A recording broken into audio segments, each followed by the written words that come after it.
ہادی جو فون پر کسی سے بات کر رہا تھا، اچانک اس کی نظر سیڑھیاں چڑھتی سحر پر پڑی، جو شاید سیڑھیاں چڑھنے سے چکرا کر گرنے والی تھی کہ ہادی نے آگے بڑھ کر اسے تھام لیا۔ ہادی تو جیسے کھو سا گیا تھا سحر کو اپنے اتنے قریب دیکھ کے۔ وہ اس کے چہرے کے ایک ایک نقوش کو بڑے غور سے دیکھ رہا تھا، اور دوسری طرف سحر عجلت میں شکار ہادی کو دیکھے جا رہی تھی اور اسے پکارے جا رہی تھی، مگر ہادی تھا کہ اسے کچھ سنائی ہی نہیں دے رہا تھا، بس سحر کو ہی تکے جا رہا تھا۔ ہادی! اب کی بار سحر چیخی تھی اور ہادی ہوش میں آیا تھا اور اسے سیدھا کیا تھا، اور وہ پھر اسے کچھ کہے بغیر آنکھیں گھما کر کلاس کی طرف بڑھ گئی۔ وہ کلاس میں داخل ہوئی تھی تو بھی سر کلاس میں نہیں آئے تھے۔ وہ جا کر سیٹ پر بیٹھی تھی تو ذوحان اس کے پاس آیا تھا۔ کیا حال ہے سحر؟ نانی کی طبیعت کیسی ہے؟ ذوحان نے فکر مندی سے پوچھا تھا، لیکن اس کی نظریں دروازے کی طرف تھیں۔ اور تم آج اکیلی آئی ہو؟ ہانیہ کہاں ہے؟ ذوحان نے پھر سے پوچھا تھا۔ جی ذوحان میں ٹھیک ہوں، اور نانی بھی ٹھیک ہے، اور ہانیہ آئے گی لیکن لیٹ، اس نے کال کر کے بتایا تھا۔ سحر نے بھی تفصیل سے جواب دیا تھا۔ اچھا ٹھیک ہے۔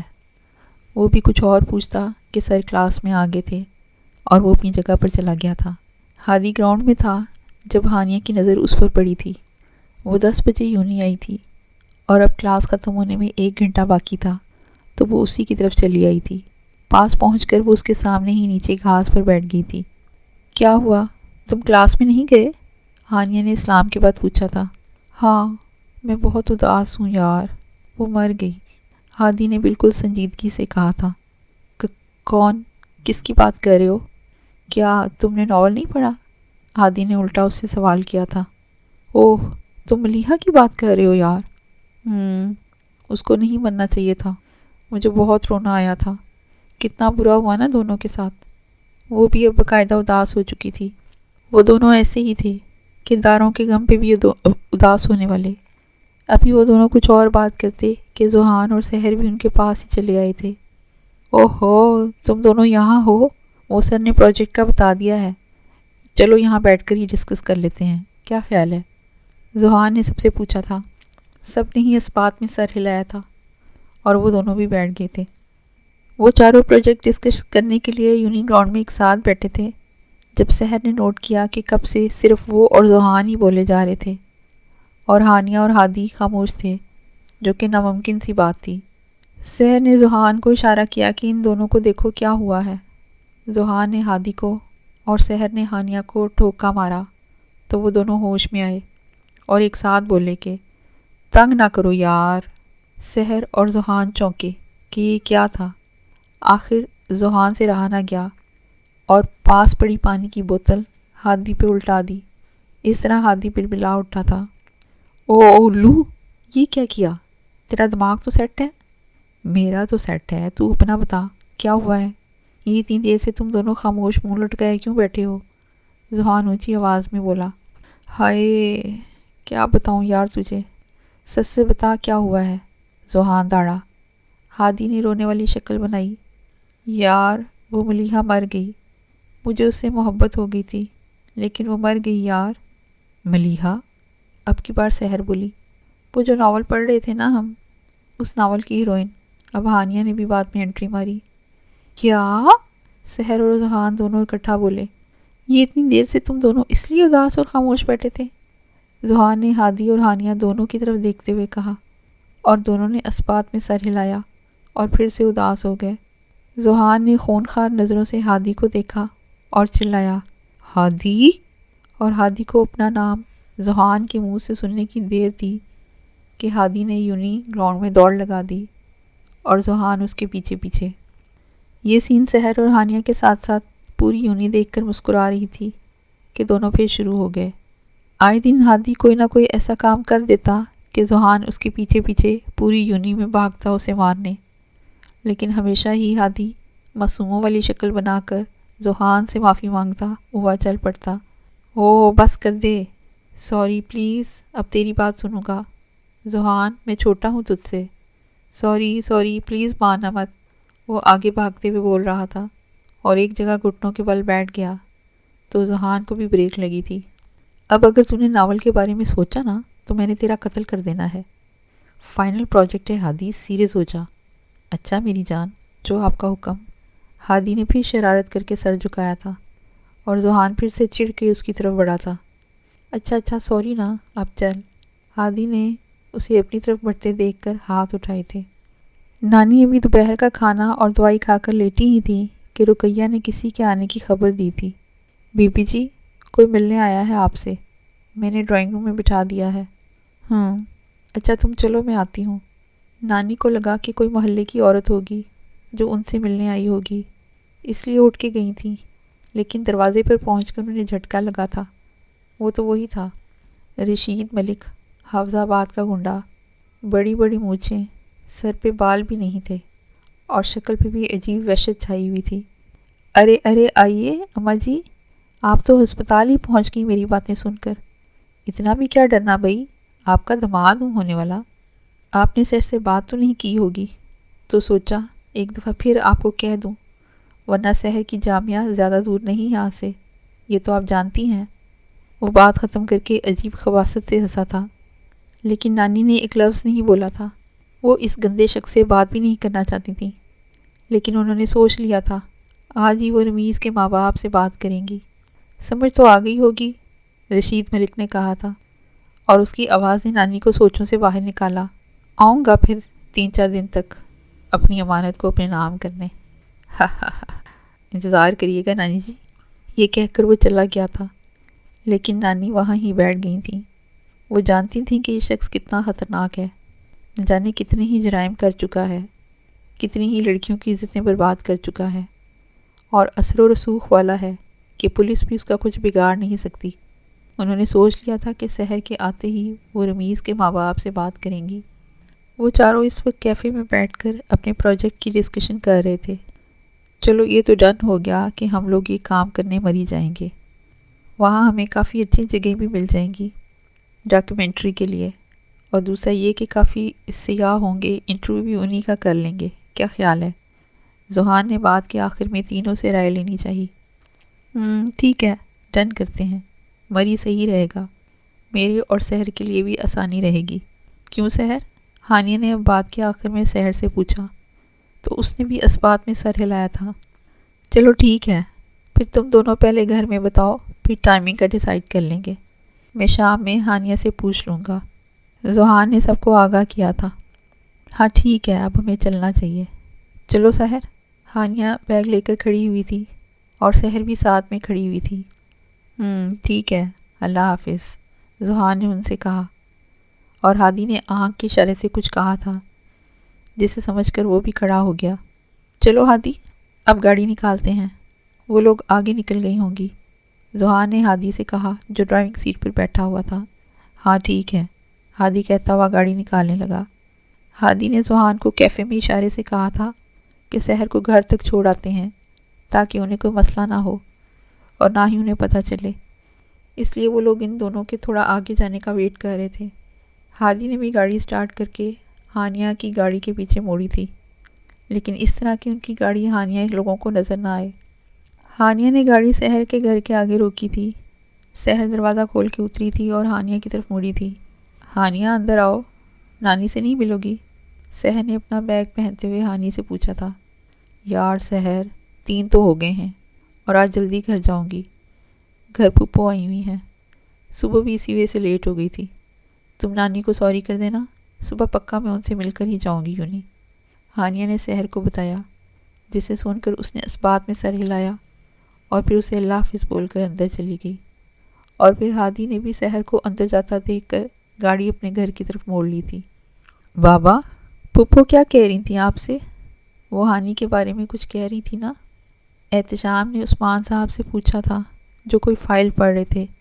آج وہ آفس سے جلدی آ گئے تھے کیونکہ سائمہ بیگم آئی ہوئی تھیں، تو اس لیے وہ 1 بجے ہی آفس سے واپس آ گئے تھے، اور احتشام آج ان کے ساتھ نہیں گیا تھا کیونکہ اگر وہ سب چلے جاتے تو پیچھے گھر میں اکیلی رہ جاتی اور پھر ان کے گلے شکوے شروع ہو جاتے۔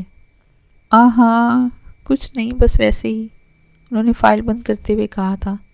بابا، آپ کو پتہ ہے نا آپ کوئی بات چھپا نہیں سکتے، تو اب بتائیں کیا بات ہے، کیا سوچ رہے ہیں؟ احتشام نے بھی زندگی انداز میں کہا، تمہاری پھپھو کہہ رہی تھیں کہ اب ہمیں ہانی کی شادی کے بارے میں سوچنا چاہیے، ان کی نظر میں کوئی رشتہ ہے، لڑکے کا بتا رہی تھیں کہ اچھا ہے، پڑھا لکھا ہے اور اپنا بزنس ہے، اور ہم سوچیں اس بارے میں، انہوں نے پرسوچ انداز میں کہا۔ لیکن میں چاہتا ہوں کہ پہلے تمہاری شادی ہو، لیکن تم مانو تب نہ، 27 کے ہو چکے ہو، اب کیا بوڑھے ہو کے شادی کرو گے؟ آخر میں انہوں نے اسے گھور کے دیکھا تھا، وہ جب بھی اسے شادی کا کہتے وہ ٹال دیتا تھا۔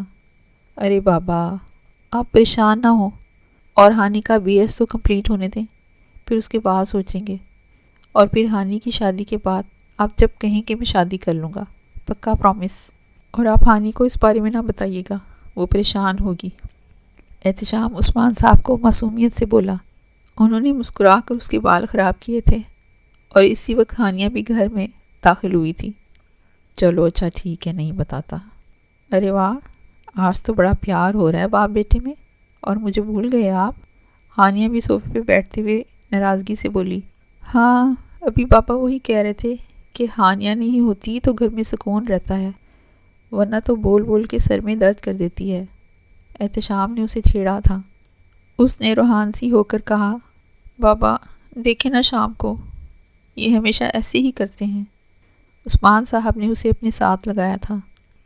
ارے مذاق کر رہا ہے وہ، تم تو اس گھر کی رونق ہو۔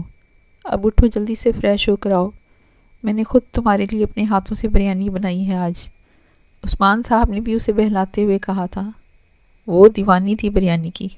ارے سچی بابا، یو آر گریٹ، مجھے ویسے بھی بہت بھوک لگ رہی ہے، میں جلدی سے فریش ہو کر آتی ہوں۔ وہ اپنا بیگ ادھر ہی چھوڑ کر بھاگ کے کمرے میں گئی تھی، اور پیچھے وہ دونوں اس کے بچپنے پر مسکرا دیے تھے۔ نانی، آپ کو چائے بنا دوں؟ وہ دونوں ابھی کھانا کھا کر نانی کے کمرے میں آئے تھے، اور اب سحر نے نانی کو دوائی دے کر چائے کا پوچھا تھا۔ ہاں بنا دو، بلکہ ایسا کرو، تم مجھے فائزہ کا نمبر ملا کے دو، میں اس سے بات کرتی ہوں، اور تم جا کر چائے لے آؤ۔ جی ٹھیک ہے۔ سحر نے نمبر ملا کر دیا تھا، اور خود چائے بنانے کچن میں چلی گئی تھی۔ السلام علیکم فائزہ، کیا حال ہے؟ نانی نے اسلام کے بعد حال پوچھا تھا۔ جی وعلیکم السلام، میں ٹھیک ہوں، آپ کیسی ہیں؟ مجھے آپ سے بات کرنی تھی، ابھی میں آپ کو کال کرنے ہی والی تھی، انہوں نے بھی کہا۔ ہاں ہاں کہو، کیا بات ہے؟ نانی اب سیدھی ہو کر بیٹھی تھی، اور موبائل بھی دوسرے کان سے لگایا تھا۔ وہ دراصل رمیز نے بتایا تھا کہ آپ سحر کی شادی کرنا چاہتی ہیں، لیکن وہ رمیز نہیں مان رہا، اور وہ اس رشتے پر خوش بھی نہیں ہے۔ فائزہ بیگم نے جھجکتے ہوئے بات کا آغاز کیا۔ کیا مطلب ہے تمہارا؟ وہ خوش نہیں ہے؟ اتنا پرانا رشتہ ہے، اور اب اسے خوشی کی یاد آ رہی ہے؟ کھل کے بات کرو، کیا کہنا چاہتی ہو؟ نانی کو ان کی بات پر غصہ آیا۔ نانی، سیدھی بات یہ ہے کہ رمیز نے یہاں پسند سے شادی کر لی ہے، لیکن وہ ابھی تک ہماری وجہ سے منگنی رکھے ہوئے تھا، لیکن آپ فکر نہ کریں، ہم اس کو سحر سے شادی کے لیے بھی منا لیں گے، سحر سے بھی دوسری شادی کرنے کے لیے تیار ہو جائے گا، بس تھوڑا وقت دیں۔ وہ ابھی کچھ اور کہتی کہ نانی نے ان کی بات کاٹی۔ بس، شرم آنی چاہیے تمہیں یہ بات کہتے ہوئے، میری سحر کوئی اتنی گری پڑی نہیں ہے جو میں اس کی کسی شادی شدہ سے شادی کرواؤں گی۔ کچھ تو خیال کرتے تم لوگ اس رشتے کا، تمہاری بہن جیسی تھی سحر کی ماں، اسی کا خیال کر لیتے۔ نانی غصے سے داڑھی، اور نانی کا بولتے بولتے سانس تیز ہو گیا تھا، لیکن وہ پھر بھی بات کر رہی تھیں۔ آئندہ کے بعد ہمارا رشتہ ختم سمجھو، اور اس اپنے بیٹے سے بھی کہہ دینا کہ اگر غیرت ہے تو سحر سے دوبارہ رابطہ نہ رکھے۔ انہوں نے فون بند کر دیا تھا، اور لمبے لمبے سانس لیے تھے، لیکن دل میں سخت درد اٹھا تھا، اور ٹھنڈے پسینے آنے شروع ہو گئے تھے۔ کانوں میں ایک ہی آواز گونج رہی تھی، رمیز نے شادی کر لی ہے، لیکن وہ سحر سے دوسری شادی کر لے گا۔ اور پھر رشید ملک کی آواز، آؤں گا میں 3-4 دن تک اپنی امانت کو اپنے نام کرنے، اور بس یہیں ان کی برداشت جواب دے گئی تھی، اور وہ بیڈ پر گر کر بے ہوش ہو گئی تھی۔ نانی، وہ میں نے بتانا تھا کہ سحر دروازہ کھول کے اندر داخل ہوئی تھی کہ اس کی نظر نانی کے بے سدھ وجود پر پڑی تھی، جو بیڈ پر آڑی ترچھی لیٹی ہوئی تھی، موبائل نیچے گرا ہوا تھا، تو اس کے ہاتھ سے چائے کی ٹرے چھٹی تھی۔ نانی، نانی کیا ہوا ہے؟ وہ بھاگ کے ان کے پاس گئی تھی اور ان کا چہرہ تھپتھپایا تھا، ان کا چہرہ زرد ہو رہا تھا۔ رقیہ، رقیہ ادھر آؤ، یہاں دیکھو نانی کو کیا ہوا ہے، اس نے کام والی کو آواز دی۔ نانی، نانی کیا ہو گیا ہے؟ آنکھیں کھولے نا نانی، پلیز نانی، جان نکل جائے گی میری۔ سحر روحان سی ہو کے بولی۔ اسے کچھ سمجھ نہیں آیا تھا کہ کیا کرے۔ بی بی جی، انہیں ہسپتال لے کر چلیں۔ رقیہ نے اسے ہوش دلایا تھا۔ ہاں ہاں، لیکن میں کیسے، گاڑی کون چلائے گا؟ وہ اور پریشان ہوئی تھی۔ یہ بھی مسئلہ تھا، اسے گاڑی چلانی نہیں آتی تھی۔ بی بی جی، وہ میرا میاں کوارٹر میں ہی ہے، وہ چلا لیتا ہے، اس کو بلا کر لاتی ہوں میں۔ رقیہ بھی کہہ کر جلدی سے باہر نکل گئی۔ 5 منٹ میں نانی کو گاڑی میں بٹھا کر ہسپتال کے لیے نکل چکے تھے۔ شام کے 5 بج رہے تھے۔ ہادی اور ذوحان لاؤنج میں بیٹھے یونی کا کام کر رہے تھے جب ہادی نے ذوحان کو پکارا۔ ذوحان، ہانیہ سے کال کر کے پوچھو کہ انہوں نے گھر میں بتایا ہے کہ نہیں، اگر بتا دیا ہے تو پھر کل ہی چلتے ہیں اور اگلے ہفتے تک پروجیکٹ سبمٹ کروا دیتے ہیں۔ ہادی نے لیپ ٹاپ پہ کام کرتے ہوئے کہا۔ ہاں ٹھیک ہے، میں کرتا ہوں کال، ذوحان نے رجسٹر سائٹ پر رکھتے ہوئے کہا تھا اور کال ملائی۔ ہانیہ، احتشام اور عثمان صاحب اس وقت لاؤنج میں بیٹھے باتیں کر رہے تھے۔ بابا، وہ مجھے آپ سے کچھ بات کرنی تھی، وہ ہمارا فائنل پروجیکٹ ملا تو اس کے لیے۔ ابھی ہانیہ بات مکمل کرتی کہ اس کا فون بجا تھا۔ اس نے فون دیکھا تھا، ابھی وہ فون کان سے لگاتی کہ عثمان صاحب بھی اٹھ گئے تھے، ان کا بھی فون بجا تھا۔ وہ اپنے کمرے میں چلے گئے۔ جی السلام علیکم، ہانیہ نے سلام کیا تھا۔ وعلیکم السلام ہانیہ، میں نے پوچھنے کے لیے فون کیا تھا کہ آپ نے گھر بات کی؟ ذوحان نے بھی سلام کے جواب کے بعد بات کا آغاز کیا۔ ذوحان، میں بالکل ابھی بات کرنے ہی والی تھی کہ آپ کی کال آ گئی۔ اور ہانیہ، ہانی، احتشام، اٹھو، ہاسپٹل جانا ہے، ماں جی کی طبیعت خراب ہو گئی ہے۔ اس سے پہلے وہ بات مکمل کرتی، عثمان صاحب کی آواز اس کے کانوں میں پڑی تھی اور وہ تیزی سے اٹھی تھی اور دوسری طرف ذوحان نے بھی سنا تھا۔ ذوحان، میں آپ کو بعد میں کال کرتی ہوں۔ وہ فون بند کرنے ہی لگی تھی جب ذوحان بولا تھا۔ ہانیہ، نانی کون سے ہاسپٹل میں ہے؟ اس نے ذوحان کو بتا کر فون بند کیا تھا۔ ادھر وہ تینوں ہاسپٹل کے لیے نکلے تھے اور ادھر ہادی اور ذوحان بھی۔ وہ سارے ساتھ ہی ہسپتال پہنچے تھے۔ ذوحان اور ہادی کو وہ لوگ پارکنگ میں ہی ملے تھے۔ احتشام اور عثمان صاحب آگے بڑھ کر ان دونوں سے ملے تھے، جبکہ ہانیہ نے سر سے ہی ہادی کے سوال کا جواب دیا تھا اور جلدی سے اندر کی طرف بڑھ گئی تھی، جہاں سحر کوریڈور میں ہی بینچ پر سر جھکائے اپنے ہاتھوں کو دیکھ رہی تھی۔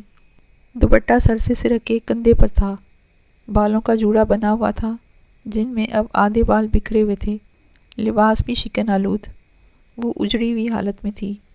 ہانیہ کا دل کٹا تھا اس کو اس حالت میں دیکھ کر۔ سحر، اتنی کم ہمت کبھی بھی نہیں تھی تم، لیکن نانی کے معاملے میں بالکل چھوٹی سی بچی بن جاتی ہو، ابھی بھی تمہیں ارد گرد کا ہوش نہیں ہے۔ ہانیہ نے اس کے کندھے پہ ہاتھ رکھتے ہوئے کہا تو اس نے چونک کے سر اٹھایا۔ ہانیہ، نانی، وہ اتنا کہہ کر سسک اٹھی تھی اور چہرہ دونوں ہاتھوں میں گرا لیا تھا۔ سحر، بچے ایسے نہیں کرتے، ادھر دیکھو میری طرف، آپ اتنی کمزور تو نہیں ہو جو رونے لگ پڑی، کچھ نہیں ہوگا ان کو، چلو چلو جلدی سے آنسو صاف کرو۔ عثمان صاحب نے بالکل بچوں کی طرح سے اسے سمجھایا تھا اور اس کے پاس بینچ پر بیٹھے تھے۔ لیکن انکل دیکھیں نا، نانی بالکل ٹھیک تھی، وہ تو فائزہ آنٹی سے بات کر رہی تھی، جب میں ان کے لیے چائے بنا کر کمرے میں لے گئی تو وہ بے ہوش تھیں۔ انکل وہ بات بھی نہیں کر رہی تھی مجھ سے، میں اتنا ڈر گئی تھی، پھر بھی انہوں نے بات نہیں کی، ابھی بھی ڈاکٹر کچھ نہیں بتا رہے۔ وہ بات کرتے کرتے ایک دفعہ پھر رو دی تھی۔ عثمان صاحب نے اسے اپنے ساتھ لگایا۔ ہادی کا دل بھی اسے اس حالت میں دیکھ کر دکھا تھا، لیکن وہ ابھی اس کے پاس نہیں جا سکتا تھا، اسی لیے گہرا سانس لیا تھا اور وہاں سے باہر آ گیا۔ سحر کی سسکیاں اب بھی اسے سنائی دے رہی تھیں اور یہ بات احتشام نے نوٹ کی تھی۔ ہادی، ہادی رک، کیا ہوا ہے؟ ذوحان بھی اس کے پیچھے گیا تھا اور اسے دروازے پہ روکا تھا۔ وہ دونوں سائڈ پر ہو کر کھڑے تھے۔ کچھ نہیں ہوا، ویسے ہی باہر آ گیا تھا یار، اس کے آنسو نہیں دیکھے جا رہے تھے۔ میں بھائی سے بات کرنے والا ہوں ذوحان کہ وہ سحر کو مجھے دے دیں، میں بہت پیار کرتا ہوں یار اسے بہت خوش رکھوں گا، اسے کبھی رونے نہیں دوں گا۔ ہادی کی حالت بالکل اس چھوٹے بچے جیسی تھی جسے اپنا من پسند کھلونا چاہیے ہوتا ہے اور وہ اپنی ماں سے کہتا ہے کہ وہ اسے کبھی خراب نہیں کرے گا۔ ہادی، تمہارا دماغ خراب ہو گیا ہے؟